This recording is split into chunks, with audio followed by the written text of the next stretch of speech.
I'm Danny, and this is the Screen Princess podcast.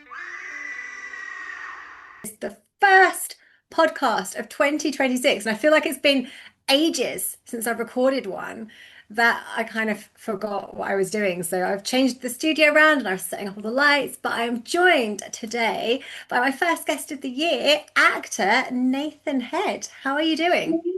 I'm fine. I'm fine. Do you know what? I've been watching your podcast, and this is the first one without a pink Christmas tree in shot.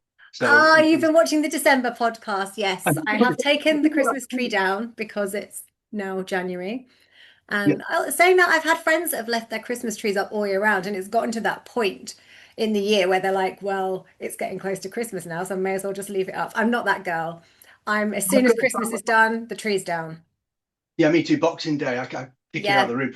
I've got a family member that leaves it up all year, and she dresses it up for like Valentine's Day, Halloween. It's just in the corner of I the house kind all of the like time. that, but I feel like Halloween.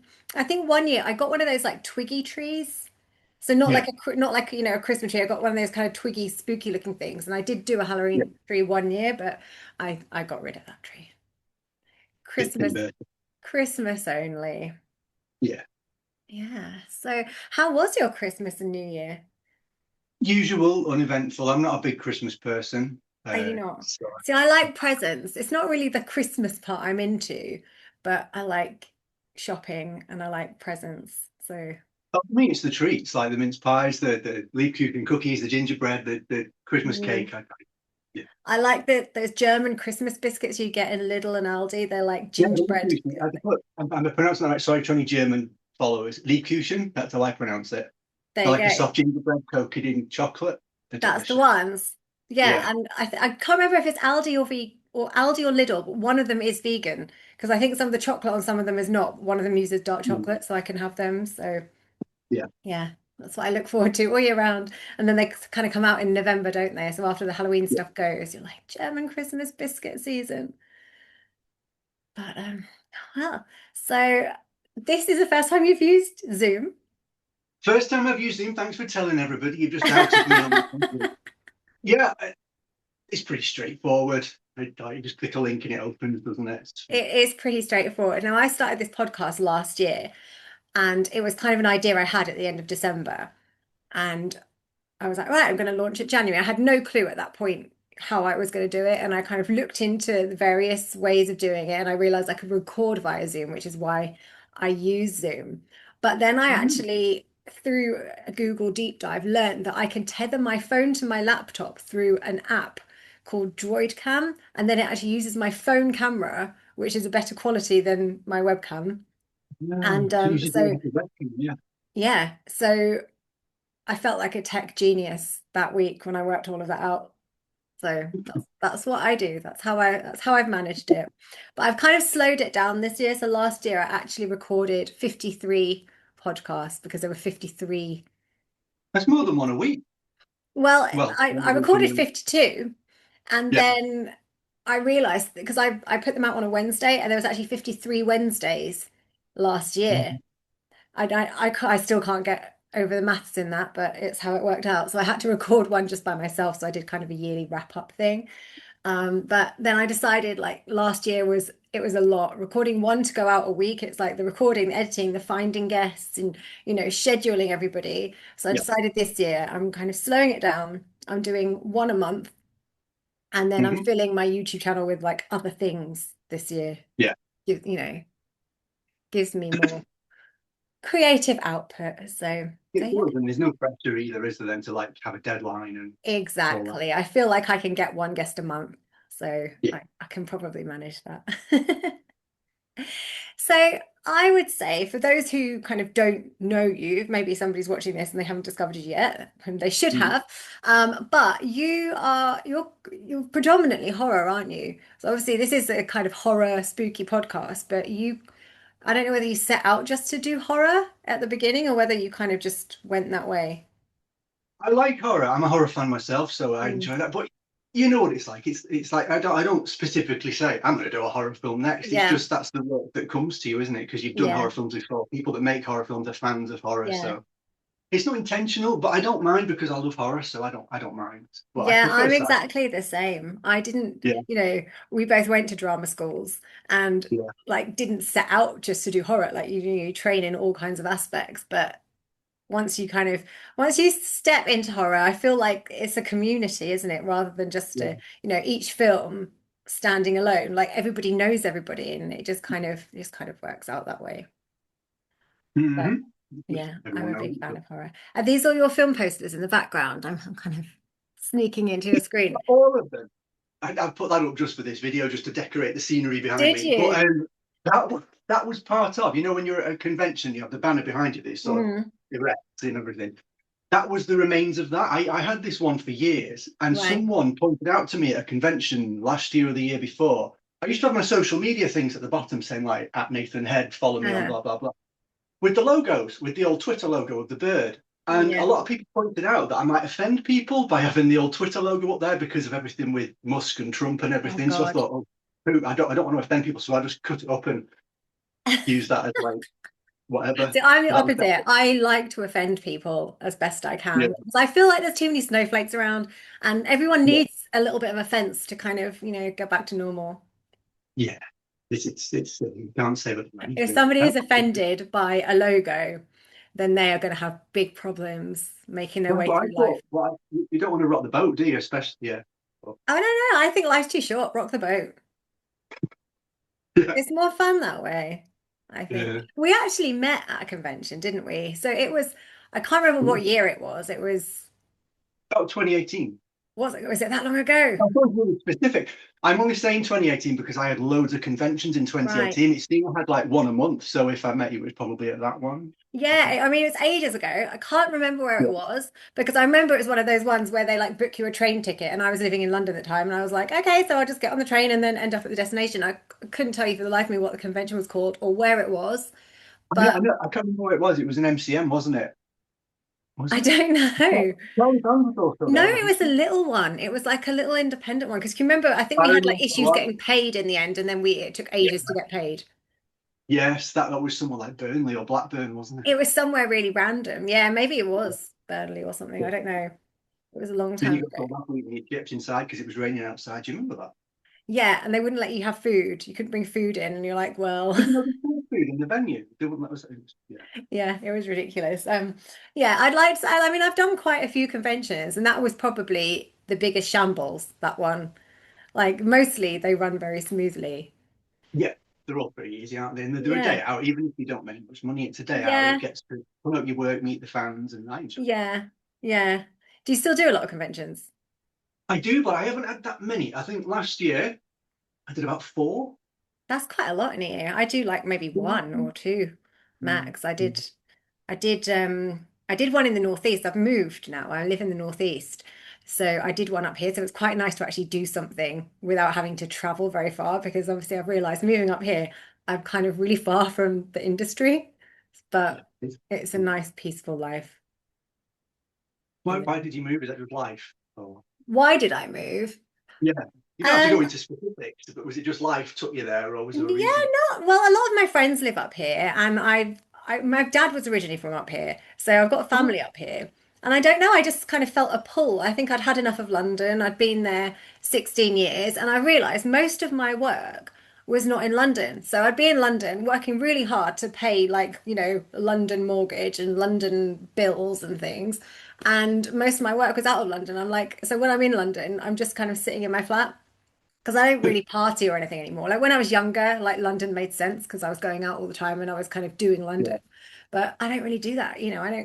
I like the thought of going to like a bar at nighttime or a club or something would horrify me now. I'm like, I like to be in my pajamas on by like 7 p.m. and a cup of tea, watching something Yeah, on I'm there TV. quite well.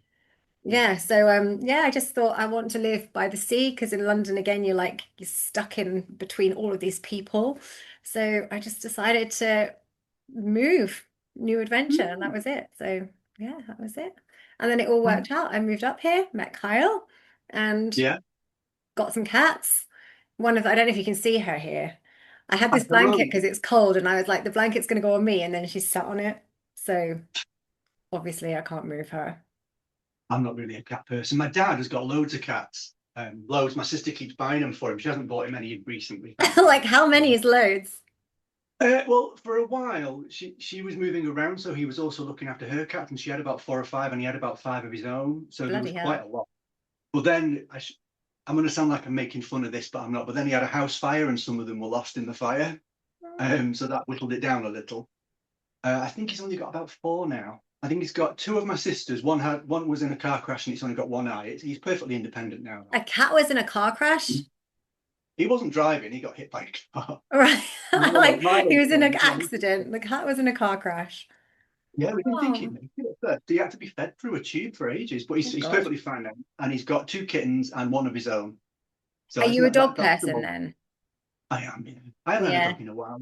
But yeah, See, I'm both because I had dogs since like I left home. I got a dog, and then I always had dogs. So the whole time I was in London, I had dogs until kind of end of lockdown. I lost my last dog, Dolly, and then when I moved to the Northeast, it's just so cold. I did think I'd get another dog, but when you have a winter in the Northeast, like you do not want to go out and do that dog walk in the morning or like 3 or 4 times a day. So cats is easier. yeah, they're more independent now. I mean, you can leave them to their own devices and Yeah, and they're indoor cats as well, because I just don't trust cats with roads, and I feel like I would be too stressed every time they go out, like worrying what's going to happen to them. yeah, So, and it protects the wildlife because I've got seagulls that nest on my roof, and like when I'm yeah, in the living room, the cats sit there and they can see the kitchen roof and they're constantly like jumping around at the window. So I think kind of protects wildlife having the cats inside, and the cats get everything they yeah. need inside. So they're good. They're good. So, what is the first horror film that you remember watching? Oh gosh, I don't know. See, I was kind of brought up on horror films. I mean, I'm not like my parents let me watch these really extreme stuff as a kid, but I was always, when I was really little, my mum worked from home. She was an Avon lady. So for most of my early youth, I was just sat in the living room helping her organize lipsticks while we had a Carry On film in the background, that kind of thing. Yeah. So I always like Carry On screaming, and that's a horror, but it's a kid safe horror. And Yeah, things I like only that. watched that like a couple of years ago, I think. It's brilliant. It's one of my favorite films. And Whatever Happened to Baby Jane, these Yeah. sort of like, they were extreme when they came out, but now they're kind of kid-friendly horrors. So I grew Yeah. up watching things like that. So I've always liked horror. It was probably one of those two was my first. I think my first proper serious adult horror was probably Hellraiser 4 when it came out. How come Hellraiser four? 4. Because it was shown on TV when it came out about 96, Right. and it the way it was advertised on TV at the time, I think it was Channel 4 late at night. They didn't advertise it as the fourth in a franchise. They just advertised it as a standalone film. And I watched it thinking, oh. And then the person who I was with at the time, my partner, we were in the local video shop and we thought, oh my gosh, there's another one and another one, another one. So we binge watched the first 3 after that. And Uh-huh. so I watched them in reverse order. Then I just watched the rest as they Uh-huh. came Well, out. my last guest was one of the Cenobites. It was Simon. Yeah, I watched that. Yes. Yeah. Have you worked with Simon? No, but I've done the convention with him. Right, okay. Yes, he was my last guest in December, and then Yeah. you in January. Ooh, So do you have a favorite horror film? I don't know. Or I like don't what know. one would you say cemented your love of horror? Because for me, like the first one I watched is not the one, I mean, it's still a great film, but it's not the one that kind of cemented my love of horror. For me, it was like then in the 90s being a teenager and watching, the revival of the slashers kind of got me. Or was it Scream or something like that? Yeah, that's what got me hooked. Scream. Is it? Yeah, I Mhm. watched all them at the cinema when they came out, like Scream. I know what he did last summer, and all and like slashers. They were really Well, popular in the I late think I 90s, was weren't too they? young to watch them at the cinemas. I had to wait till they came out on video. But VHS. Yeah. yeah, we're showing our age here, Danny. But then Yeah. the first part that I think that cemented me was either The Gate. Have you ever seen that film? It's a Uh, brilliant film. who's in it? Is it Johnny Depp? No, I think it Oh, was before John Depp was an actor. Really early 80s, The Gate. Oh, I forget the name okay, of the actor. no. Is he in Anyway, something about a gate? Ninth Gate or something? Is this? he was in The Ninth Gate, which was about a guy that collected books, and there was a what's it called when there's 3 books? Is it called a triquetra or something like that? I When you've don't got 3 books. know. I don't know if I've That, even seen it. I was just, when you said oh, the gate, I was like, is it that one? But I don't think I've no, seen it. that's a really good film, The Ninth Gate. Oh. But The Gate from the 80s cemented my love of horror. And I think The Mist, I really enjoyed The Mist, the Mm. Stephen King film. Have you ever seen Hmm. it? Yes. That I wouldn't say it was my favorite horror, but when you boil it down, and I think I rewatch it probably every year, so that must mean I like it. But yeah, probably The Mist. I just like them Yeah. interdimensional monster movies. They're really good. Yeah. Is that the one they did a TV series for a few years ago? Was it The And Mist? the TV series was, can I swear on your podcast? Yes. It was fucking shite. The TV series. What I liked about the I didn't film was mind it. I, I've tried watching it about 3 times and I can never get past about episode 4. What I liked about the film was, and the book, if you've read the book, it's about this secret government project called Project Arrowhead, where they open a gateway to another dimension. All this mist leaks out, all these monsters leak out. People are trapped in the supermarket being killed Okay. off by the monsters. In the TV series, they It didn't really changed all explain that. any of that. There was no monsters. It was hallucination. It was a gas that was released, and when you Mm, breathed in the gas, you hallucinated and thought you saw monsters. And that was the TV series. They changed it way too much. And yeah. I don't. I mean, I'm not a big fan of like, I mean, obviously if there's a book and then there's a film, you have to kind of keep it as close as you possibly can to the book, I think, for the most part, because obviously the readers want to see that story. Although I Yeah, totally understand that, you've got a book that takes you however many hours to read, you've got a film that you've got 90 minutes and you have to condense it to kind of get it mm, into the 90 minutes. Now, I haven't actually read the Jurassic Park book, which I've just got myself a copy actually because yeah, apparently that's very different. I mean, I love the film, but that's meant to be very different yeah. to the I've book. never read it, but I've heard It's it's meant to be different. way Yeah, darker, the book, but it's like then they've condensed it into 90 minutes, but they've also like toned it down for an audience to not be yeah, so horrified. I don't know. Sometimes books I think can be scarier. yeah. Just use your imagination.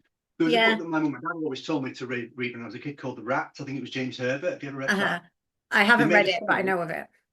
The film is okay. It's a decent Mm. campy B movie horror, but the book, because I think it's because you use your imagination as you're reading it, and like just like the description of the rats gnawing at flesh and things like that, it's really scary. So as you say, like Yeah. reading a book can sometimes be scary.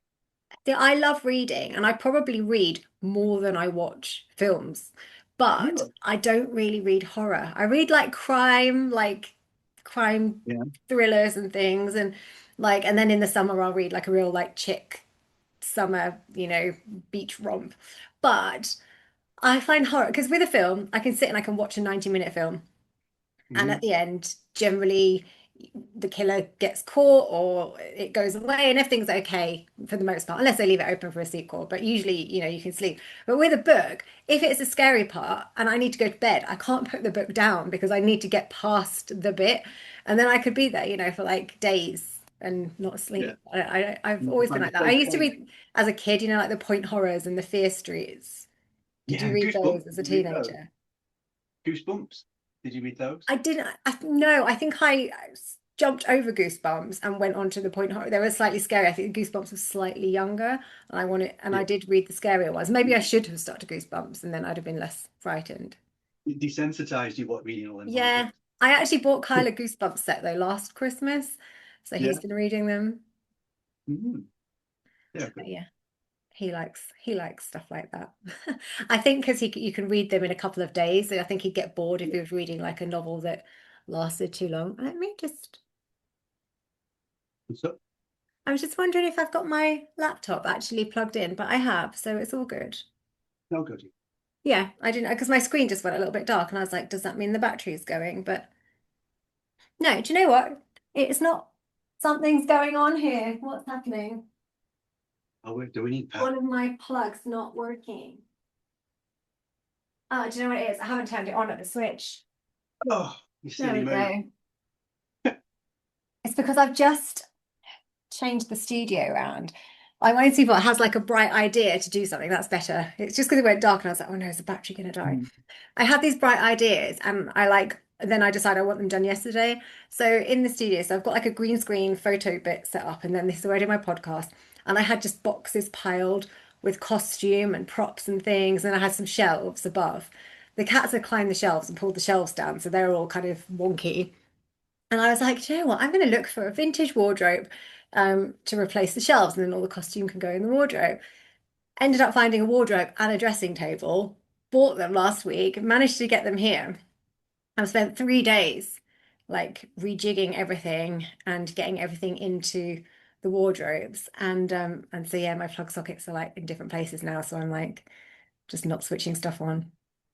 Have you taken the shelves down though? I have taken the shells down. I did it myself. I heard you say that there were them floating shelves that can't hold any weight and they suddenly go. Yeah, that's exactly what happened. The cats climbed them. And so I ended up taking Yeah, them down. I don't know if you might have seen on my Instagram stories or something the other day, but yeah. I was standing on a step ladder trying to get to the top shelf to to get the screw out. And I was just that little bit too short because I'm only 5'1". So I was like, how can I make myself taller without going outside and getting like, the big ladder? And I couldn't be bothered to do that. So I ended up being very resourceful and I dug out an old pair of stripper heels, like proper like 7-inch stripper platforms. And I put them on and then I climbed the ladder, but it worked and I Did a didn't good die. job. Yeah. Yeah. I was Platforms like, would have I been can better, do won't they? this. Girl power. Yeah, yeah. They serve their purpose. Yeah, that was kind of my effort. So where is it you're based? You're in the north somewhere, aren't you? Chester. Is it in the Yeah, north? Chester. Is it It not in is, the it north? is. It's sort of like just south of the River of Liverpool, but like just on the border of North Wales. Right, okay. So that's kind of Yeah. the middle, is it? No, top left. Top left. Okay. Yeah. There's that. I thought there's a map there, but no. Can you see that map? Yes. That's me. Liverpool's this bit here, Right, and that bit okay. there. And Manchester's about here. Okay, so I'll say you are quite north.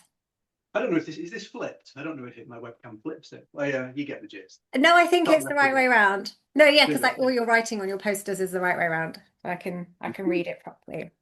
Oh, good. So we're actually in a few films together, but we've never had any scenes together. No, I've been in a few. Like, I've got a list. I had oh, a look go through on, your you do the credits. list. I don't remember Grindsploitation. What else was there? Grindsploitation. So whose segment were you in? I was in one of Tony Newton's own segments, Right. which was a bit abstract. I'd have liked his segment to have had a bit more story. I love Tony Newton if you're watching this, but he had no story. It was just random theater people killing each other, and then they appeared on the floor dead as that Mockingbird song was playing. There was no story. Like, but yeah, it Okay. was. I was in Andy Edwards' segment, Oh which was yeah, I think yeah. it was Alice in the Ultra Beyond, and it was shot in this space in London that's like an office space that somebody he knew had an office in there. But the office was like themed. So like the boardroom had a giant table of like the Queen of Hearts playing card, and there was like a giant Alice's skirt and legs, and you could like stand underneath, and there was like a big door and a Wow. tiny door. It was like an Alice in Wonderland themed office. It was like the most bizarre place. It was really cool though. Yeah, perfect film location. Yeah, so we shot ours in there. I can't remember what I even played. I think I was like some lawyer or something. Um, Or I don't know, or a secretary. I don't know. I remember I wore like a suit jacket. That's what else was there on the list? um well, I've got Clown Face, but I don't know if you're actually in it or did you do some production work on it? I did a grimace then. Sorry, I was meant to be in it, but it never worked out. That's the most polite Oh, way I can word that. Uh, I was one of the producers, although you wouldn't think I was a producer because I had like zero creative control. But yeah, yeah, I was kind of. okay. Well, I because I played a newsreader in that, which then segues into the next film that we're in together, because you played a newsreader in Harvest of the Dead Halloween Night. I did Pete Goddard's film. Yeah, I would have. I've wanted to work with Peter Goddard for ages because I really like him and I like his work. But Hmm. you know what it's like now you've moved up north. The public transport is so expensive to get to other parts of the country, and we were trying Yeah. to work out ways for me to get to him that wouldn't cost hundreds of pounds. In the end, we just said we'll have you as a newsreader, which was easy. I recorded it from Did home you and shoot it yourself? yeah, it was just audio on the radio. But yeah, Right. Oh, okay. yeah, Yeah, no, I have noticed that. Like, I moved up north, and it's like, oh, and now I haven't worked for ages. I think like last year I did one film because Horror on Sea's on at the moment. So at the time of filming this or recording this, you've actually got a film. I don't know if it's screened yesterday or it was today. yesterday morning. Yeah, Was it yesterday Dracula Rise of morning? the So Vampire. that's It was what was yeah. it called? Dracula Rise of the Vampire. And it stars Caroline Munro and No, no, no, Pauline Parks, Pauline Eileen Peart. Is Daly. Caroline not in it as well? No, I think she was Oh. health reasons. I don't know how much I can say, but Okay, because they were both at Horror on Scene. So I thought they were both in it. no, she's probably in something else. And then she a patron of the event or something as well. I mean, she's loved. She's I always mean, part of everything. she always pops in. Yeah, but anyway, Eileen Daly, Dean Meadows, who also wrote and directed it. Who else was in it? Me. Peter Jackson played Dracula, who looks very much like Christopher Lee. He's like a northern Christopher Lee with an northern accent. Wow. And trying to think who else was in it. Kurt Dirt. I think you know Kurt Dirt. Do you know Hmm. Kurt Dirt? I love him to Um, bits. He was in it. I feel like from Banjo. Yeah, he did the soundtrack to Banjo, and I think he was That's in why Little then. Steam as well. Yeah, yeah. And there's a few other names as well. It's a decent film. Yeah, Are it's you a released lover of today. the old Hammer films? Because that was kind of based on one of the old Hammer films. Am I right? I like some of them. I appreciate what they are, but I prefer anthologies. And Amicus tended to do more anthologies than Hammer. So when it goes to Ah. those films from that era, I prefer the Amicus anthologies. But they're all good. I like them all. They're of an era, aren't they? Yeah, yeah. I mean, I again, like I hadn't watched all of that stuff, and Kyle's a big fan, so we've ended up like watching loads of it and over the last, couple of years. And I think you have to be like if you watch a film that you watch it when it's made, obviously technology and everything changes and the way of acting changes, and then things Mhm. can look really dated. And you have to get into that kind of mindset, I think, to sit and watch those old films and not feel like, I don't because they're kind of very slow burning. And like you say, the attitudes change. I was watching a really old film the other day from the 40s called Unknown Island. You probably never heard of it.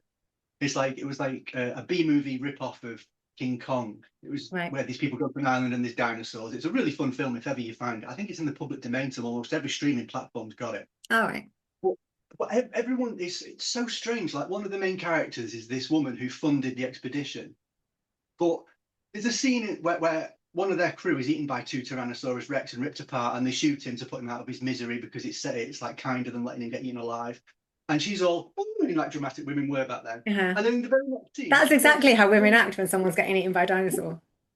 And the very next scene, she's walking through the jungle in a ball gown. And someone even comments saying, "That's a bit fancy for the jungle, sweetheart." And she goes, "I needed to cheer myself up." Like, don't cheer yourself up. Want you to a dress. But that's I love what that people. though. And then I kind of think I kind of want to be that woman that walks through a Yeah. jungle in a ball gown. It's a fun film for all the wrong reasons, just because of the attitudes of the time. I mean, we're lucky today. Like, even though you and I have never met a dinosaur, if we were in a dinosaur film, well, I was in a dinosaur film, but if You ever we were. were, we kind of know what's happening because we've seen so many. We've seen the Jurassic Park films, we've seen all them films.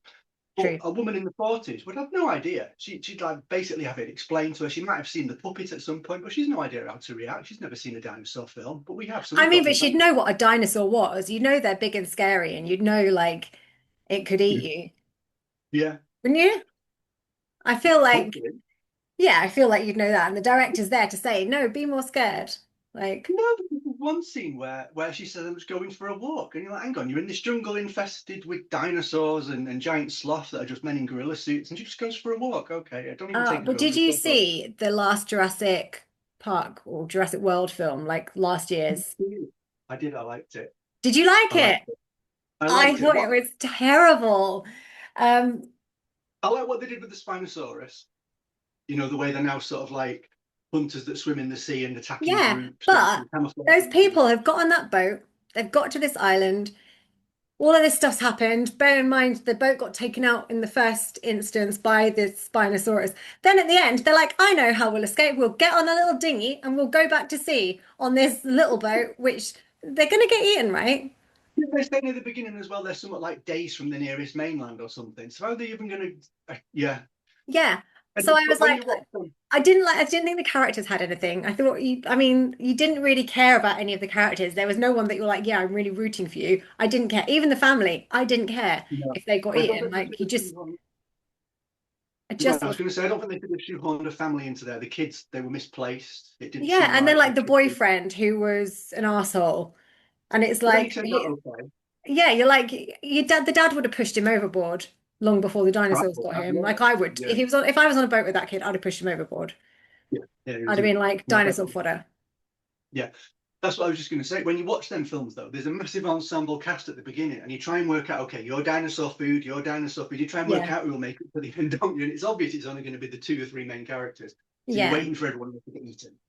But yeah, I mean, even I just didn't really believe the casting. I didn't believe any of it really. I know like it's a dinosaur movie and we're not really meant to believe that that could happen right now. But I mean, even though the Jurassic World, like the trilogy, was kind of way over the top, I still like Mm. them. Like even the last one that a lot of people weren't so keen on, I was like, I still liked it. It's a fun dinosaur film. Like it's Yeah, not. I think if you don't compare them to Jurassic Park, you like Jurassic Park franchise, and there's a Jurassic World franchise, and then this new yeah. one, like that was something on its own. I mean, That's I'd probably love to partly what. be if they did another one. I'd love to be in one. Oh yeah, so would I. Yeah, great. If I'm a there big was a fan of it. franchise or like a reboot or like either a reboot of something, like what old film, if they did a reboot of, would you like to be in? I used I used to say Star Wars, but I'm probably going to get cancelled for saying this, but I think Star Wars is mega oversaturated since Disney bought them. When it used to Mm. be one new film every 3 or 4 years, and then like 10 years between trilogies or whatever it is, it was really fun. I really wanted to be in a Star Wars film, but in the last few years alone, there's been like 2 or 3 TV shows, a cartoon series, a spin-off, a prequel. It's I mean, oversaturated you now. wouldn't It's say like no if they offered it. no, I certainly would not say no. So if anyone watching this, please cast me in one. But I think it's oversaturated. So I don't know. I've always wanted to be in a mummy film. I Yes, really like. I like Egyptology, and like I'd love I to be in a do. mummy. Yeah, Yeah. and they are doing I a new one. Isn't Brendan Fraser coming back? I keep seeing news articles about it. They're doing yes. Yeah, I think him and Rachel Weisz, because obviously they did the Tomb of the Dragon Emperor, and a. I mean, they cast an American who I love her in Coyote Ugly, the actress, Yeah, um, but she's not. You can't really have her play that character, I and don't it know why just they didn't just didn't. let the character out. Why didn't they just say she's off on an expedition, or the Yeah, parents have separated? I Why don't did? understand that. I never understand when they do things like that. When you've got somebody so different playing, especially when a character is like really known and really loved, and they're like a main character, you either get somebody very close or just completely, I think, completely change them. Yeah, In soaps and things as well, when somebody leaves, it's like, why don't you just write that character out and then write a new character in rather than change their head? yeah. Because for fans of the show, that doesn't make sense, and it also means if ever they do a flashback, new viewers aren't going to understand. They're going to say that's not the character. Yeah, So. yeah. I just think Hmm. just change the character, especially in a soap, because you can, because these are made up characters. And like no Yeah, character is that loved that you need to keep that character. It's more that how the actor portrays that character. So you could exactly. kill them off, get a new character, or Hmm. write them out, do something, do something. Okay, so that's reboot. So franchise, then Mummy, if you had to join a franchise. Because I'd love to be Probably. like part of the Scream franchise, but I think actually, if you said to me Scream or Mummy, I would probably pick Mummy. Yes, more fun. I like Egyptology. Scream franchise. Do you know what? I like the Scream films. I like them a lot, and I like Jenna Ortega a lot. Mm. But the last two Scream films, I didn't enjoy. I No, found I they were mean, a I'll bit too still go and watch campy. the new one. I know there's one coming out. I Yeah, think this is it this next month, February. I'll still too. go and watch it. But Yeah, yeah, you're right. They don't have what the originals had. And I think even no, Scream 1 to 3, and then actually 4, when 4 came out, it was kind of 10 years later. And I think because you'd kind of grown up with the characters, like when Scream came out, it was like when I was at high school and those characters at high school. And then it's like, 10 years later, Nev Campbell's characters left high school and I've left high school and you've had the 10 years of yeah. life. So I feel like you kind of grew up with those characters. And when it came back, it kind of really worked. Well, But I'm the same with Buffy. I was at high school. I'm more or less the same age as the characters in Buffy. I was in the same years at high school yeah, as they were. So like now it's coming back. I'm like, I don't feel like I'm nearly 50, but yeah. yeah, Okay. I don't even feel like I'm in my 40s. I don't act like it, so it's fine. But No, I'm certainly not excited saying about the new Buffy. I mean, it's not going to be the that. same, but I love that she's in it. And that's what I've loved about the I Know What You Did Last Summer film that was Love out that. last year. Did you like that? I loved it. I loved it.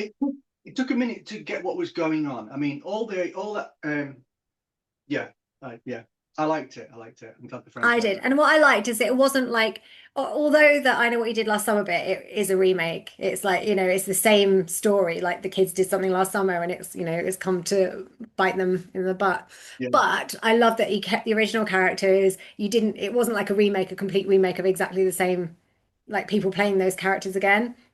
So I yeah. love that it was kind Well, of more of a I was reboot than a gonna say remake. that, but I was scared about giving away spoilers because 4 of the characters that come back, apart from Freddie Prince Jr., the 3 other characters that came back are a bit spoilery. So I didn't want to say who they were Yeah. because, do you know what I mean?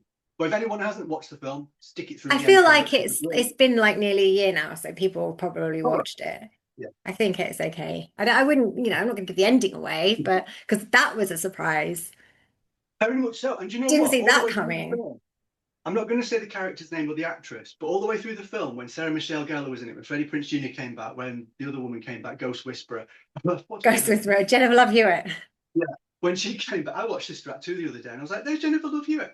Was she in She's that? I don't know. one of the extras. I don't think she had any lines. She's Oh. just one of the kids in the class, but you have to look out for her. She's in almost every scene. I'm like, Jennifer Love Hewitt.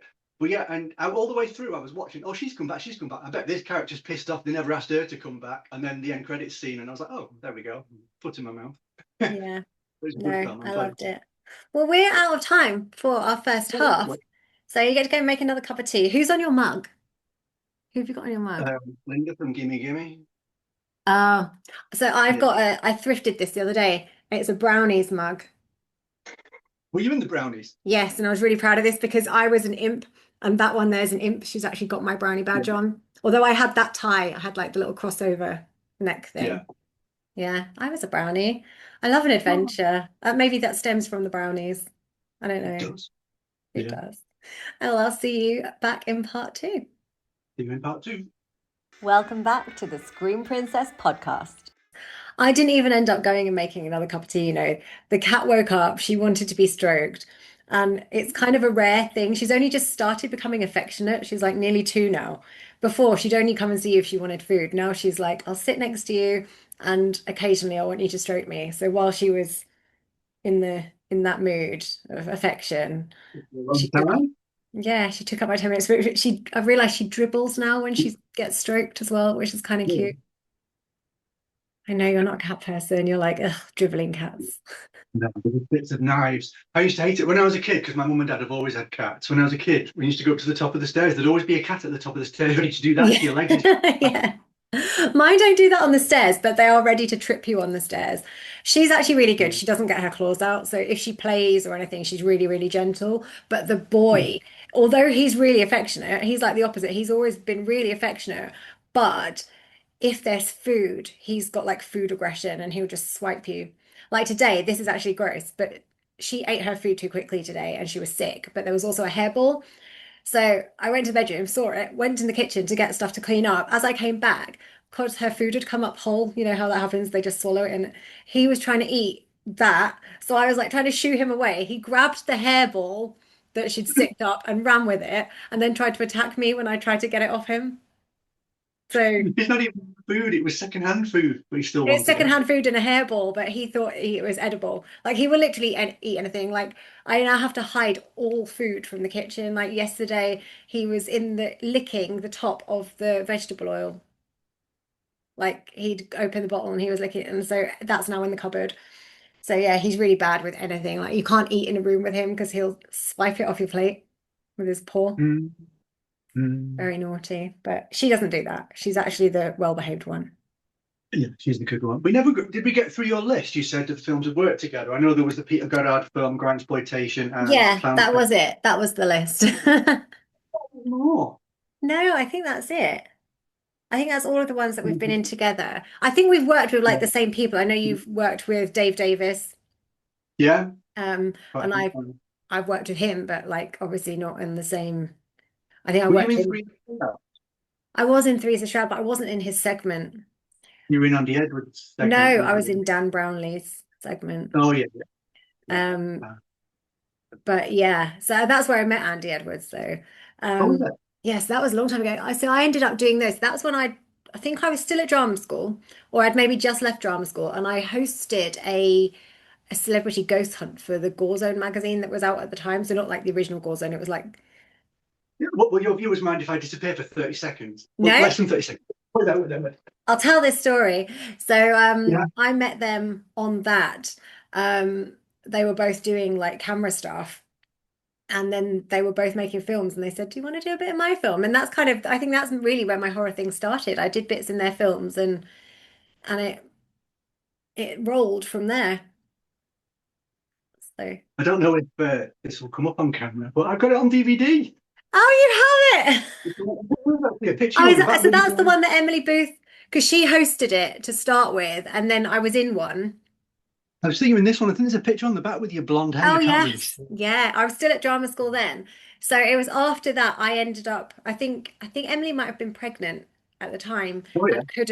and couldn't host like the next ones. So I think I did one or two. I can't remember. Maybe it was I don't know. I did one or two anyway, and I did like the presenting bit for those. I think there was one Yeah. at there was a pub near the Old Bailey in London, and there was another one at the Tombs, which is an attraction bit was built on a plague pit, so I did one there as Mm. well. So yeah, so that's it Yeah. was through doing that and then meeting like Andy and those guys and Dave that I ended up doing some of their films. I was in Monitor for Dave. Yeah. And then I nearly did like a ghost hunting type thing with him. We filmed a pilot, but then it was when there was the Beast from the East. So like the sound was all over the place because it was like the wind, and I just don't think it never materialized Was into that the anything. Paranormal? Was that the Paranormal? Yes, it was going to be called Yeah. What's Out There, but we were calling ourselves Paranormals. It's No, like no, no. astronauts, but for the Yeah. paranormal. God, good memory. That was ages ago. Yeah. Did Years you ago. do you do some What? ghost hunting stuff, paranormal stuff, or have I made that up? Kind of. I've got the Blu-ray down here somewhere. Yeah, I felt Kind like of. there was something that you'd done. Kind of. It's not really. Uh, Let me find the third one. We did 2 seasons of this TV show called Apparitions. That's Right. season 2 Blu-ray. Yeah, I There's thought you'd only done something. Yeah, there's only about 2 episodes that are about ghost hunting. I wanted to keep it like varied. I wanted it to be Mm, sort of like fact or fiction-y style, where one episode's about ghosts, one episode's about witches, one episode's about hmm. aliens. So it's like that really. It's Yeah. not very good. I it myself, but it's all right. Do you Watchable. know, though, I think I love that you're doing stuff yourself. Like you have an idea and you're going to roll with it because otherwise it's people have ideas and it's like finding the production team, finding a production company to like back you and you have these ideas Yeah, that could never go anywhere. So I think it's best just to do it yourself. it keeps you busy as well. It does keep you busy. I never really went down the kind of YouTube route years ago. Like I've had a YouTube channel for years, but it's had like, my Mm. show reel on it and like a couple of things, like, never really done anything. But when I started the podcast, I put the podcast out on Spotify, on Apple, and Amazon, and it goes out on YouTube as the video. So then I was like, oh, I can do like some other bits and pieces for YouTube. And now I'm quite enjoying like being able to do different areas. So I've got like different playlists and I do like a vegan cooking thing, and then I do Mm. like the podcast, and then I've got like an unboxing thing and like just adventures and stuff. So it's kind of fun to mix it up. Cool. Yeah. But what is it then that you love about working in independent horror? I like the freedom. I know that big studios get tied to stuff a lot. Like if Hmm. people put money into something, it has to be done their way. I like the freedom with independent stuff. And I kind of like the people Mm, because everyone knows each other. You know what it's like. It's like you work on a project, there's going to be at least 50% of the cast and crew you know already from somewhere yeah. else. So I like that, really. It makes Yeah. it easier. It's more familiar. Yeah. No, it is nice. I feel like everybody is really nice. And I always think like, and I get asked this a lot, what do you love about independent horror? And I always say it's the people because you Yeah. assume that people who work in horror are going to be a bit scary, but actually it's the opposite. They're everyone's really nice. Yeah, exactly. And the competition, it's not, I feel like they support each other rather than compete with each other as well. I Mhm. find there's a lot of that. And I feel like life is easier that way, it's nicer. Yeah, definitely. You can see that in the pictures. Have you been following any of the posts from Horror on Sea this weekend? Hmm. Everyone's like, it's like one big group of mates, isn't it? That's Yeah, amazing. I know. I can't believe I'm not there. This is the first year though. I haven't actually got anything screening. So I think I think since 2000 and like 14, maybe I've had films in every year. Yeah, because I think we shot Serial Caller in 2013, and I think Serial Caller was possibly the first thing I had in it. And I think I had two films that year. So yeah, it would have been 2014, I think. So I've had films in every year. And I think last year it was like the last year or the year before I had seven movies in the That was festival. Video Got Sales last year. It was, wasn't it? Was it? I can't remember what Video. I was in last year. I mean, I went last year. I think it was the year before I had like seven. Last year I had maybe like four or five. Yeah. I had five in last year because there was like 5 of the 6 days and they spread them out. So you have to go to like all of the days. I only went for one Yeah. weekend, but the year before, obviously, I was still living in London, so I went to all of it. But this Mm. year, I'm not in anything because I've moved to Mm. the Northeast and I haven't filmed anything. I think the one film I shot last year, they don't submit because they already have a distribution deal, so it's like it goes straight to, the distribution company. I am narrating the Horror on Sea documentary though, so my voice Yeah. is in it. I mean, I will be Yeah. in that. I'm in that, but I'm not actually in like, a feature film. So yeah, and I thought it's a long way to go. And when you're traveling to go to these things, you're paying for hotels, you're paying for travel, you're taking the time out of work. I'd need to find someone to look after the cats. And I think if I'm not really in much, like I can't really justify Mm. going. And I'd like to go to Egypt this year, so I need the money. So Ooh, we were talking whereabouts? about Like, Egypt earlier. Have you been? I have been twice, only twice though. I did the Nile cruise Upper Egypt about 2002, and Hmm. then 2010 I did the Nile cruise again, but I stayed an extra week in Cairo just to see everything in Cairo as well. I might have to, after this, I might have to pick your brains via chat because I haven't decided quite how I want to do it yet, but I want to do all the sites. In my experience, the Nile cruise is the best thing because you do all of Upper Egypt, which you have to turn because their map's upside down. They call the top bit Lower Egypt, the bottom bit Upper Egypt. I don't know why. And that like takes you through like Aswan, Luxor, Komombo. You see everything, Island of Philae. Mm. You see all the temples and everything on the And you do cruise. So you like can the do little excursions, you go and see them all. every day. They stop in a different port, and you go off in a tour group and look at that temple, and they Yeah, do so I whatever. might I They, might look at that. We work because in the Northeast we can fly to Hurghada, but yeah, that's kind of in the middle. And I thought, well, maybe I'll do like go there because I think he wants to have a chill as well. So I don't know where to go there and then do like a trip north and then a trip down to Cairo. But I don't know if you'd get to I did see that enough. the second time I went. I did that. I didn't. It was it Hurghada? Yeah, it was Hurghada I went to. That's the one that's just up from Sharm el Sheikh. Yeah, I did like 3 days there, and then I did the Cairo trip for the next week. So yeah, do that. Well, You get maybe a I'll bit of do that everything. then. I think because Yeah, I was going to book it just, for ease, just like book a inclusive thing and then book the excursions. But I suppose I could book to fly into one and fly out of the other. I don't know. yeah, I'll work it out. But yeah, yes, I need money for holidays rather than spending it on film festivals this year. yeah. Because I feel like we didn't go anywhere last year and I feel like I needed a big adventure. An So, expedition. yeah, I need an expedition. Because if I had not become an actor, I wanted to be an archaeologist. What did you want to be if you hadn't been an actor? Probably the same. Probably the same. I don't know Archaeology. why I Oh, became an actor. Like when I was a kid, I wanted to be an archaeologist. That was the whole thing that I wanted to be. I think it was one of those things but similar to acting, you don't really know how to get there. But also, I think I was sick of studying like subjects like science and geography and those kinds of things. And I just didn't take those subjects at school. So yeah, I I feel know like what they want. On the 16, they've no idea what they want to be like 20 years down no. the line. So I think it's kind see of where good now because they have to stay on, don't they, till they're 18? Is it like you have to do sixth form? Is that right? I think I don't know because I've not got teenage kids, but what No. I gather, I think we'll have to stay on till either sixth form, go to college, or do a workplace apprenticeship for 2 years. But They that's have to do good something. because then no one has an excuse not to be qualified to do anything. Yeah, I I think didn't that's know the what I idea. wanted to do. Like I left school, I went and studied beauty for a year. I didn't like I mean I like beauty stuff, but I thought I don't really want to like work on people.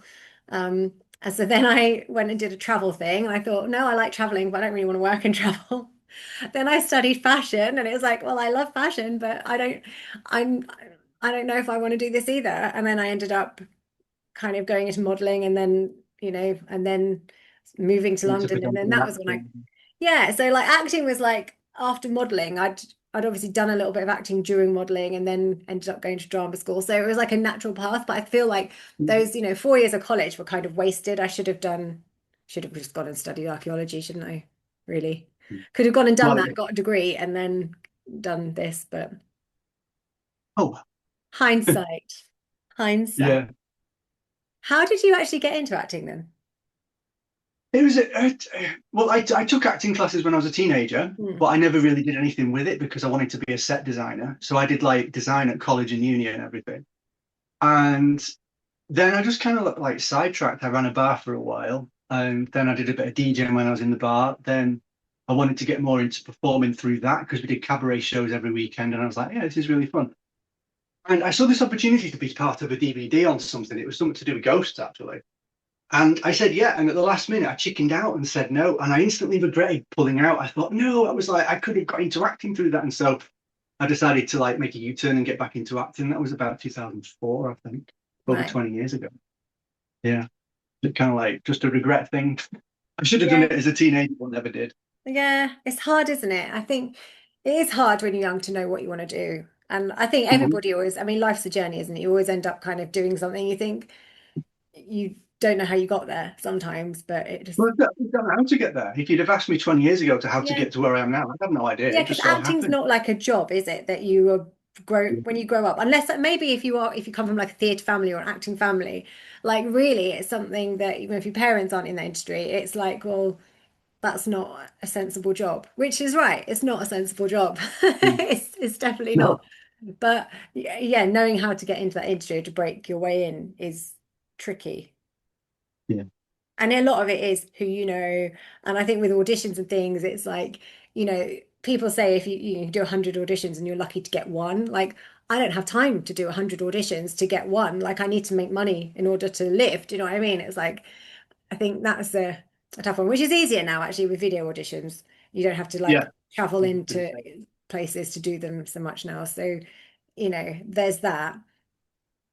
It's Um, easier to forget as well. Like in-person auditions, you remember you did them because you spend time researching it. You travel all the way there. You sit in a waiting room to be called in, and you remember it. When it's a video audition, you just film it and then forget about it straight away, so you but don't remember also you did it. like I mean, I much prefer a video audition. I hate going into room auditioning because I'm Yeah, really good on set. I know my lines going to an audition. I'll probably forget my name. Like, I hate them.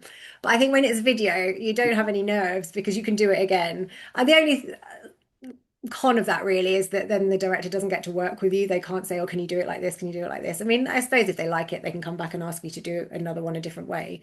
But so I mean, it's nice that you get to work with a director sometimes in an audition, but that doesn't always yeah. happen, does it? Sometimes you go in and you kind of do your bit and then you go out and you feel like, well, that was like, you know. So I've never been a You know, always, fan. when you go into them auditions, and it's like the X Factor. There's like three people at a table, Yeah, it's and you're like, which horrible. one's the director, which one's the client, which one's, and you're just told to read the lines and then leave, and you're like, I never got to meet them or anything. It's Yeah, weird. and then you sort of leave and you think that's taken me, by the time I've sorted out my train, I've learnt the lines, I've done all of this, that's like the best part of a day. And you feel like you've kind of Yeah, wasted your time sometimes because they know what they want that character to look like. And a lot of it is not even on your audition, is it? Like I've done horrible auditions and got the job, or I've done auditions that I thought I did really well and never hear anything back from. So you kind of, there's an they, audition. There's an audition I went for a few years ago. My friend Haley Cartwright, she also went for the same role. And in the audition, we both had to dress up as a giant cat with like a cat head on and a tail, and we had to attack someone with our tail and beat them to the floor. And that is like really embarrassing, isn't it? So we were humiliated. well, I suppose it's And okay if you've got a cat head on and no one knows that you're in there. it was embarrassing. Neither of us got the job, but then it was for an advert. And then a few months later, the advert actually came on TV, and the person who got the part wasn't even dressed as a cat; they were just in a suit. We were thinking, why did they have us dressed as cats in the audition? And it was like, what? And the worst part is my trousers split. I didn't notice till I got out, and I thought I'm a bit cold. And I looked, and they split from front to back Oh on the no, bottom. You know they what? should have just given you the And I job. thought, that must have been on camera. They were probably there pissing themselves watching that back at the end. Thankfully, it was near. The audition was near. Where was it? It was near the Trafford Centre or somewhere like that, so I could just go in and buy a pair of pants for the way I home. wonder But why they got you to dress as a cat then. Or did they just, do you think they just changed their mind? The client changed I their think mind and was like, this is a little bit silly. Maybe they I had the think it audition to test out how it was going to go, and then they're like, no, no one can really pull this off. I don't know. I don't think they had an idea what they wanted, so they were just making it up as they went along, and then Yeah. they went with what looked best, and But I that mean, was for it. most characters, it's like if they say you're casting a family, they want to cast somebody that looks like an existing family member because they want the casting to look like you're a family. So if you Yeah, don't look the part, you're not going to get it. Or, for other characters, the writer's got an yeah, idea of what they want for that character. So really, it's on whether you like your profile fits the bill because the acting bit they'll work with. yeah, exactly. You get a Like director that tells you how to do it, don't you? So. exactly, that's their job. Mhm. So yeah, I mean, this is again why I like the independent industry because people just give me jobs. They're like, Danny, do you want to do this? Yes, please. And then that's how it works Yeah. now. For the most part, we just get to make it up as we go along. Yeah, Yeah, yeah, that's it. the script, Yeah. but you Danny, forget have you the learnt your lines? No? Did I need to? No, I'm kidding. I'm there's kidding. I freedom always though, learn my isn't there? lines. It's more casual. There's more freedom as long as we know what the Yeah. character is. We do get a lot of freedom with films, I think, to not do what we want, but kind of like work it the way we want to work it. So, Yeah, especially if you've worked with the directors before. Like I tend to work with a lot of the same people over again, so then they'll mhm. know what dialogue to give me because also your accent, I can't wouldn't say certain words in a way that somebody else would say necessarily. So I like, for instance, like Kyle's Geordie. So if I give him something to say, he's going to say it in a completely different way, and I'd have to rejig the dialogue if he was going to use his accent. But I've um, noticed that we because you're Southern, I'm Northern, we both say cinema differently. I say cinema with a H at the end. You say cinema with an R at the end. cinema, yeah, Cinema. I say cinema. cinema. Like Well, do you know what he cinema. calls it? The pictures. Doesn't even call But it the that's cinema. I won't see that. My grandmother used to call it the No, that's what pictures. they call it up here. Pictures and Yeah. film. They call a film a But I've film. heard that. I think that was an Irish thing, film. No, it's a northern thing as well. Mm. Film Mm. and pictures. And The also, flips. so this is one that I ladder. So one ladder is a ladder, right? Yeah. Two ladders is ladders. Yeah. They call one ladder a ladders. Can you get me the ladders? Do you mean the ladder? No, I mean the ladders. I'm like, but it's No, only it's one ladder. it's one. It's one. It baffles me. But my friend does it as well. He's from up here, and yeah. Must I'm be a like, but it's regional one thing. ladder. Yeah. It's not a Yeah. pair of ladders. No, like scissors. I've confused things there. Yeah, it's weird, isn't it? Yeah, because you wouldn't Yeah. call, yeah, but then you call it a pair of scissors, don't you? Because Exactly. Yeah. they Or don't in call the it a pair horrors, of ladders. A pair of ladders to me would be two ladders, two separate ladders. That's a pair of ladders. Yeah. Yeah, it's Even very if they're strange. yeah. It is very strange. So what would you say Mm. is the most challenging scene you've ever had to shoot? I don't Or know. the Usually, most challenging production you've ever been on that you're allowed to say without offending people? I'd get in trouble for live bell if I said no. Uh, I'm pretty easygoing. It takes a lot to really annoy me. I very rarely get annoyed, and even then, I'm kind of like do this little Queenie strut walk off, and people don't even notice I'm in a bad mood because it's that subtle. But I've had a few nightmare productions, but you just put up with it, really. Yeah. There was one day on Dracula: Rise of the Vampire, the film I shot it the year before last. My last night of filming, I got really short with the cinematographer Jason Impey. Do you know Jason Impey? I know I've met him. I wouldn't say I know him. I've Yeah. met him and said hello to at festivals and things. Yeah. But I really, really like him. He's a really good friend of mine. And he was a cinematographer on it. On my very, very last night of filming, it was an overnight shoot. So I'd stayed up from like all day, all night, Mm. and it got to like 4 a.m. And because we were running behind, my scene got cancelled filming. And I was like, I was in such a bad mood because I stayed up and I was I would knackered. be And furious. I took it all out on Jason and I felt really sorry for him afterwards. I was sending him all these messages the day after saying, sorry, I was so unprofessional. I didn't mean to take it out on you. I was just in a bad mood. And he didn't even notice I was in a bad mood because I'm that subtle when I'm angry. So it takes a Oh, lot to really me. oh, I'm not It subtle wasn't when I'm even angry. fault, it was just the camera guy. But yeah. Yeah, I'd Yeah. be furious. And I know it happens, but Mm. yeah. I don't even like it when, when you've got a scene and it's like, and the schedule, I know like they schedule things because it's like you want to wrap somebody or you want to like, shoot Yeah. because of somebody's makeup's got to be changed or whatever. But sometimes you're like, well, you could have shot my scene because no one's makeup's changed. Everyone else has to stay for the next scene. You could have shot that scene and I could have gone.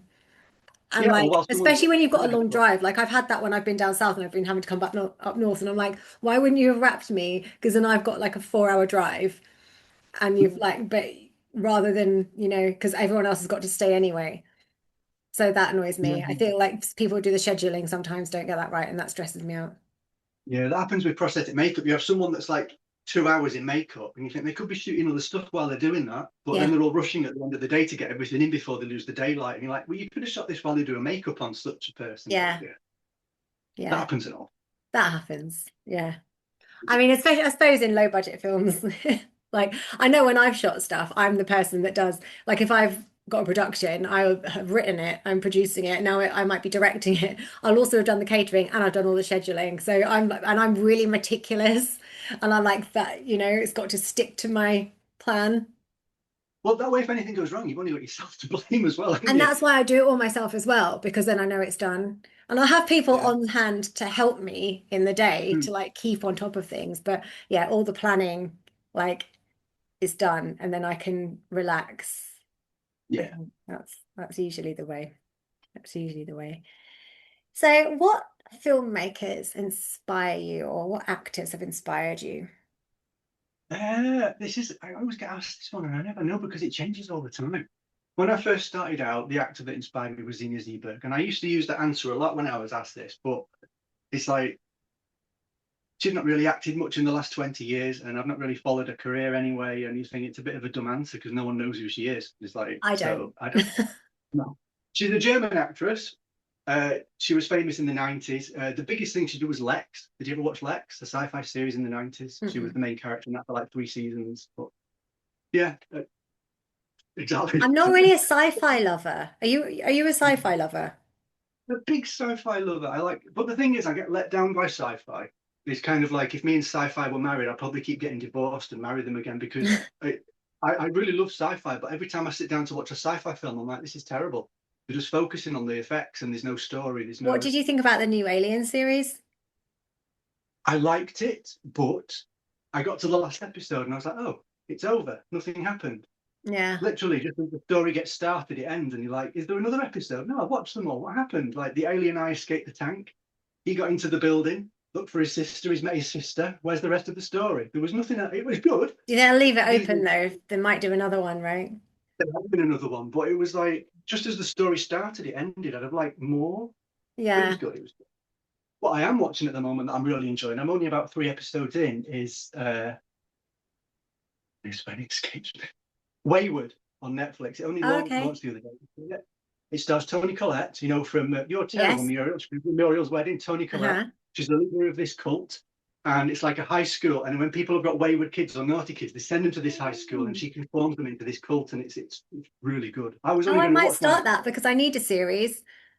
I Yeah, go I'm only through on about. phases with the stuff I watch. Like I go through, like I watch all this crime stuff, and then I'll go through not true crime. I watch like crime dramas. I don't like Yeah. true crime. It's too scary because it's stuff that really happened.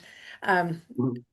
but I've just gone through a phase of what, or I like really like glamorous, trashy stuff. So I've just watched a series called The Hunting Wives, which is like so trashy and silly, but it's addictive. And then I've just watched another thing called The Grosse Pointe Garden Society, which wasn't quite as good. And now I'm out of series, so I may start Wayward. Wayward 'Cause on. It only launched the other day. It's really good. Toni Collette's brilliant in it because she's sort of like fake pleasant with everyone, but you can tell she's really sinister. She's really good in it. It's I wonderful. love a good binge watch. And I do find like sometimes there's something and I'll start watching it thinking it's gonna be really good and I'll feel really let down. I think the last one was something with Julianne Moore in. I can't remember what it was, and I really love her usually. And that was a Yeah. series, and it was like they this expensive like town that they live in, and everyone's really posh and rich and like, and then I was like really let down by it. It wasn't that good. I persevered thinking it would get better, but it didn't. I can't remember what it was called. Um, but yeah, I go through phases. Well, Yeah. what is there a director then that you'd really love to work with? I'm reaching for the moon here. This is a director I probably never get to work with, but I would like to work with. What's the name? Now, her name has escaped me. She played Jennifer in Back to the Future movies. She directs now, and she directs some bloody brilliant television. Every time I see her name as a director on a TV episode, it's a really good episode. Do you know who I mean? I know who you mean because I know Back to the Future, but I couldn't tell you her name. Yeah, she is. She directed most of Star Trek Picard season 2. She's directed a few Law and Orders, and every time you see her name as a director, it turns out to be a really good episode. And Oh, you're like, yeah, I'd like to work with her one day. She's. that's I'm like an saying she's going. obscure one to choose. I like that. Yeah, Good answer. it's just, yeah. It's just whenever I notice a name pop up, and it's completely slipped my brain now. But as soon as I Yeah. see it again,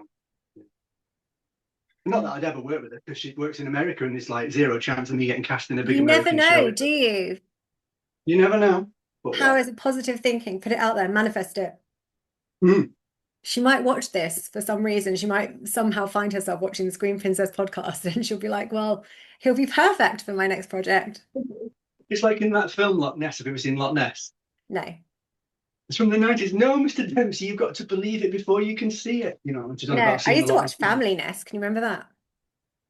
I had a thistle whistle. Did you have a thistle whistle? No. It's like a little plastic whistle you could blow into and it made the noise, from the cartoon. No. I used to like the cartoon though. Yeah, I did it. Yeah. I'm not going to sing the theme tune. It'll embarrass everyone involved, but I know the It was lyrics like, to you'll the theme never find a Nessie in the zoo. That was the end bit, right? tune. I'm not going to sing it. No, you can't. It was a good show. So Yeah. speaking, we were speaking earlier about franchises, remakes, and reboots and things. You were in Bill and Ted. I was. Do you know what though? It's like whenever I'm at a convention, like it's a big franchise. Bill and Ted did three films. They did two films in the 80s and 90s, and the cartoon series. They did a live action Mm. series that nobody I used to remembers. love the cartoon as well. I remember watching that when I was a kid. Yeah. But I always forget I was in it. And whenever I get someone coming up to me at a convention asking me to sign some at Bill and Teddy, it like reconnects my brain because it was shot during COVID, my scenes, and it was shot remotely. So I never got to go on Oh, so you set or didn't anything. get to, that's what I was going to ask if you got to meet Keanu Reeves and Alex Winter. No, it's like it was Orion Pictures. Was it Orion Pictures? It was someone like that. No, not Orion. I forget the name of the studio that made it. And then for post production and the end credits, it was a company in Italy that made it, and they're the ones that I Mm. worked for. And that was done like maybe a year after production. And that was Right. done during lockdown, during COVID, and it was all shot remotely, so it doesn't even feel like I was in it, but I am in it. Like I got credited, and it's like a really cool during the end credits montage when everyone's dancing to the new song. I'm in that scene, but And you're in the I bath, are always you? I'm in the bath. Yeah, I yeah, yeah, in the don't think bath. I've seen it. I've seen a bit of it. I don't think I've seen the whole film, but I was like, I must ask if you actually ended up working with them. No, I'd love But to. I've that's a seen cool some. one to say you're in, isn't it? That would be like saying I'm in a Jurassic Park or Scream. Like there's a massive cult Yeah, following for that, with Bill and Ted. So yeah, yeah, that's a good claim to yeah, fame, that one. I like that one. yeah. It's What a other good film, though. questions It's have I more or less got the for same plot as you? the Got second more. film, but with different. Go Okay. on, what were you saying? I was I just think telling you what the fate, but the plot's more or less the same as the second film, but with their daughters instead of them. So it's yeah. like And it's nothing actually, new. Samara Weaving, because she started out in Home and Away. So I remember watching her in Home and Away. But she's had a really good career in like she was in Bill and Ted, but then she's had a really good career in horror because she's done the Ready or She's Not, very the funny. Babysitter. Push, no, she's one in Stranger Things. What's she? I'm thinking of the other one. No, she wasn't Uma in Stranger Thurman's Things. daughter. Who's Uma Thurman's daughter? Maya Hawke. That's what I'm thinking of. Ignore me. But Yeah. yeah, the baby films, they're brilliant. I really enjoy them. Is there two or three of them? They're on Net. Is it I Netflix? think Really there's good. two. And then there's the They're really Ready or good. Not. And I think, is it Ready or Not 3 that's coming out? Mm-hmm.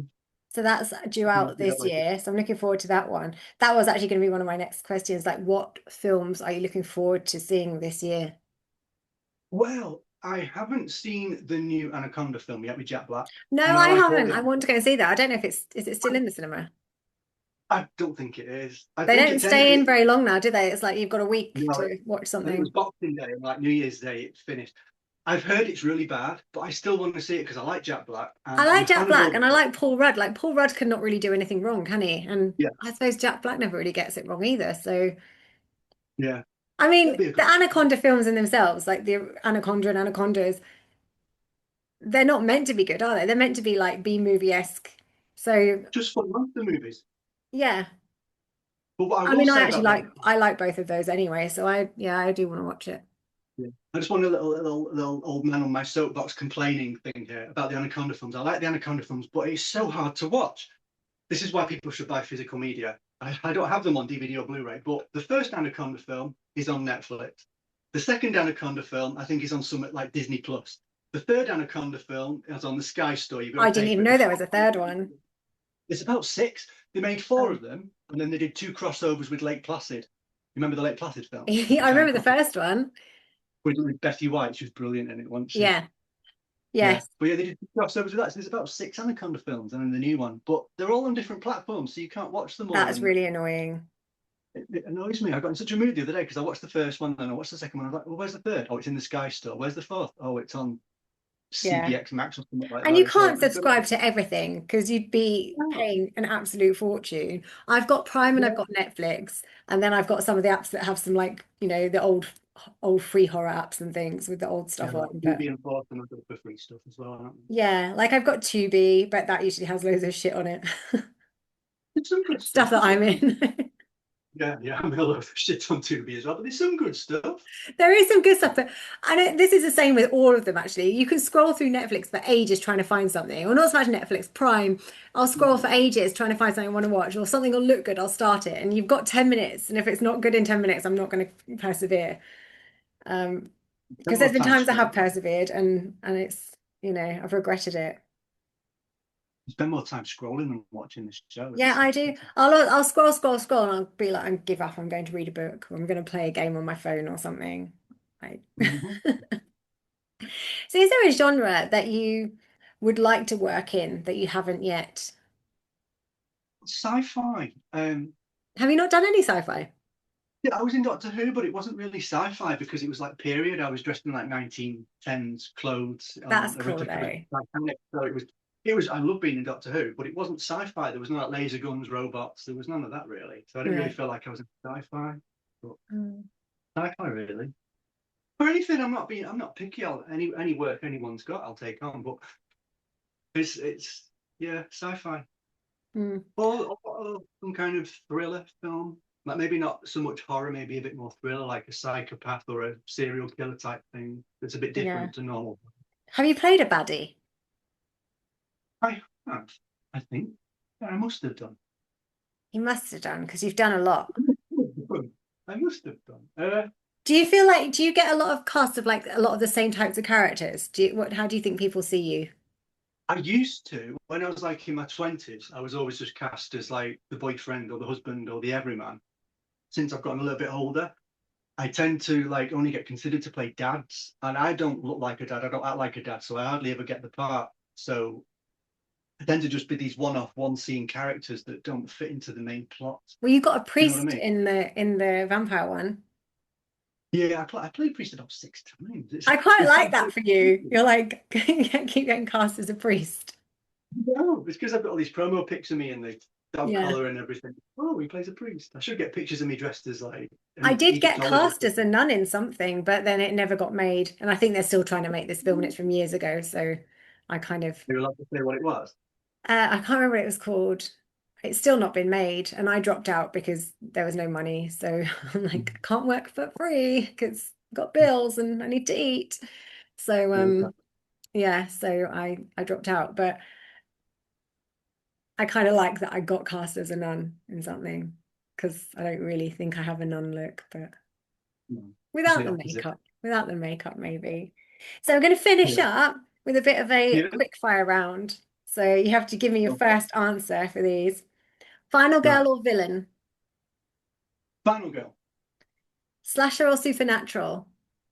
Supernatural. Best decade for horror? 80s. Early call time or late night shoot? Late night shoot. Would you? Oh, I'm the opposite. Jump scares, love or hate? I hate them. Do you? Oh, I They're love overused. them. I love them at first, but they're overused. Every film has one now. Whenever the music goes quiet in the background of a shot, you're just waiting for it to go and make it. So It always makes me jump though. They always get me, even if I know it's coming. yeah. Did this I'm guy your cat? Your cat's go and go no, everywhere. the cats, well, the cats tend to sit, like when we're watching a movie, they'll tend to sit on the chairs at the dining table and they watch us from afar. Mm. I mean, she's sitting with me now, but this is kind of rare. She does it more in here than she does when I'm in the living room. Like if I'm in the studio, she'll want to sit next to me. It's weird. Yeah, they don't really sit next to us on the sofa. So what have you got coming up next? Coming up next, Yes. I haven't the foggiest. There was a film I shot with my friends at Hellbound Media, who I think you know because they worked on Banjo and Clownface and that. There's an anthology called Bloodstream. I've shot all my scenes for that, but it's currently in post-production. That's the next thing. I'm hoping that's out this year. Hmm. Uh, I think they just want to redo a special effects shot and Right. finish it. And there's something that I'm going to mention his name here because he's been part of my life for such a long time. But Kieran Hollett, we started these two films called Blood Curse about 12 years ago, and they're still not bloody finished. Every time I think they're finished, he says, "No, we need to do this, we need to do that," and Uh, they are really good films. I mean, he puts himself down. He says they're really crap. No one will want to watch them. Every time I see a bit of the film, I'm like, "Oh my god, this is almost mainstream quality. This could be an well, Insidious film. The quality of it." But he won't say that. He'll say it's crap. We just need to he sounds finish like those. somebody who needs to like just put it out there because he's one of those perfectionist type I artists that have to, Yeah. it's never going to be finished otherwise. You have to just get to the I point where keep you go, saying it's the done. same. I keep saying, so what's left to finish? And he says in the first film, because it's a film of two halves, in the first film, there's one scene where we need to say, I'm going to meet my friends, because in the next scene, she's with her friends. And I'm like, well, can't we just botch it? Can't you just do it in like, cut to a close up of a note on a desk saying, "I've gone to meet Yeah. my friend," and he's like, "No, I need to schedule filming. I need to organise this Yeah. and Oh, you get need it to get finished." it done and you need to get it out there. They're really good films as well. I feel like I'm slating him, but I love him to pieces. He's my best friend. So let's get them finished, Kieran. Make Yeah, I want to 2026 see the movie. a Get it year. finished, Kieran. Yeah. And on that, we're going to Right, have to wrap up because we're literally going to get cut off. So thank you so much for coming on the show, being my first guest of 2026. And we must work together on something where we get a scene together. we have to. It's about time, isn't it? It's about time. Thank you so much. Enjoy the rest of your day. You too. Thank you.